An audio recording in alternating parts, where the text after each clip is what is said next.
Hi, this is Roman, and today we're going to be going over Unit 8 on conditional probability, Day 3, playing with probability, Part 1. And our focus question is going to be, how do we determine frequency and relative frequency from a set of data? And I'm going to be focusing on slide 10. I've modified slide 10 a bit for these models, and I just took away the frequency. So if we define frequency, or a count of a particular category or numerical value, it is the number of times the category or value appears in the data. So the modification I made is really, what if we're asked to create this frequency table? How would we do that? And here we have our data set, right? We see the number of phones under our brands. So if we were asked for the frequency, let's say for Samsung here, we would count the amount of Samsungs we have. So I have 1, 2, 3, 4, 5, 6. So the correct way to mark this up would be my frequency is 6 for the brand of Samsungs. Doing the same thing for Apple, I see 3 Apple phones. Again, just counting them 1, 2, 3. I would say that the brand of Apple has a frequency of 3 in this data set. For other, I count 1, 2, 3, 4, 5, 6, 7, and that would go under other. So other occurs 7 times or has a frequency of 7. LG, Huawei, and ZTE each have a frequency of 1. And generally in this question, we might be told that the data set contains 19 phones. And here, if we add up 7 and 3, we get 10, 10 and 6 is 16, and 6 and these 1, 2, 3 phones would be 19 total phones. So that's how we would create a frequency distribution table, right? And we would read this as the brand Samsung occurs 6 times in this data set. The brand LG was found 1 time in this data set, and so on. The natural progression of this would be to create a relative frequency table, right? And here we have the extension of that question that would be on the following slide there. So relative frequency is how often something happens divided by all the outcomes. So the total possible outcomes here are 19, right? There's 19 phones. So the relative frequency of Samsung happening would be 6 out of 19.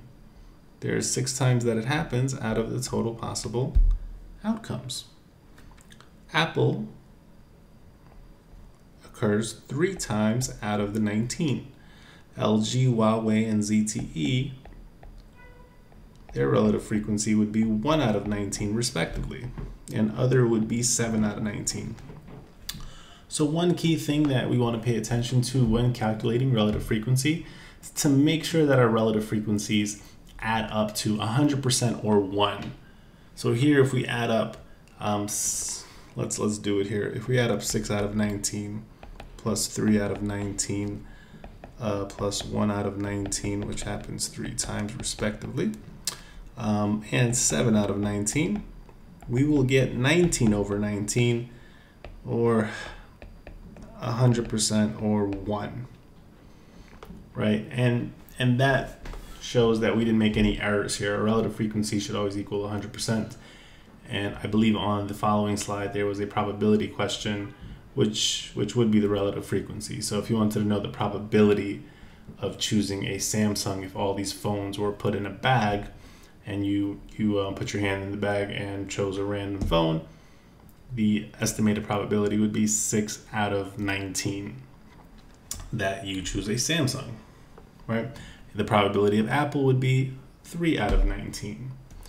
So I would also like to show an application. So why would this be useful in the context of a question? Let's take a look at a question here. So for this sample question, we're told that the table below shows the frequency distribution of the values of a variable x. What is the mean of the distribution? Give your answer to the nearest hundredth.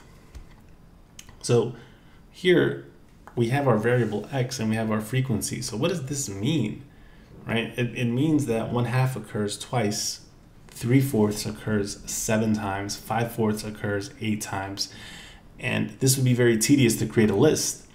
And it wouldn't make sense for us to analyze that list, this huge list of constants and the frequency that they occur. That way, the distribution table makes more sense. So how would we figure out the mean? Well, the mean is all of the numbers added up divided by the number of times they occur. Well, we have our frequencies here, right? And I'm going to use my Desmo Scientific Calculator to figure out my total frequencies.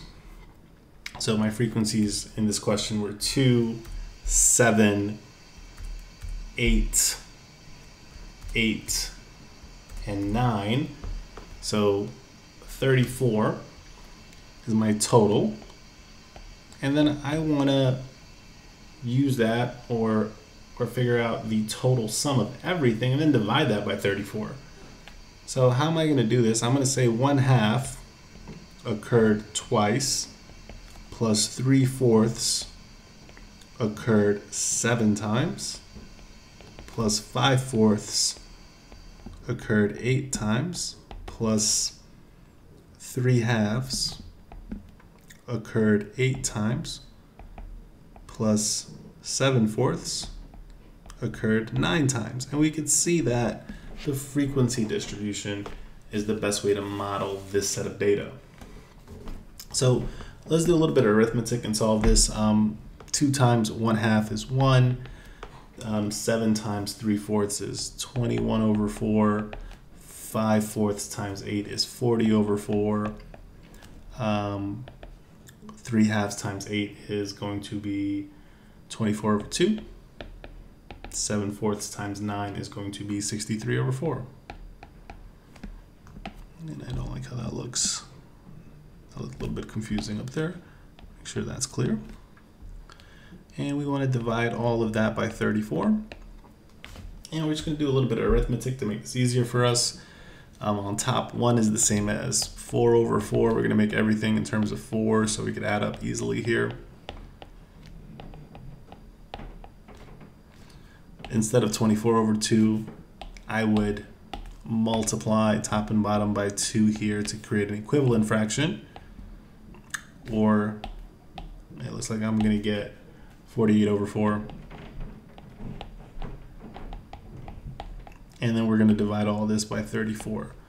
So in my numerator, if I add up 4, 21, 40, 48, and 63, I'm going to get 176/4. Then I'm going to divide that by 34 for my answer, or my mean. Right, so all of this was a mean of our distribution. And now I'm going to use my handy Desmos calculator.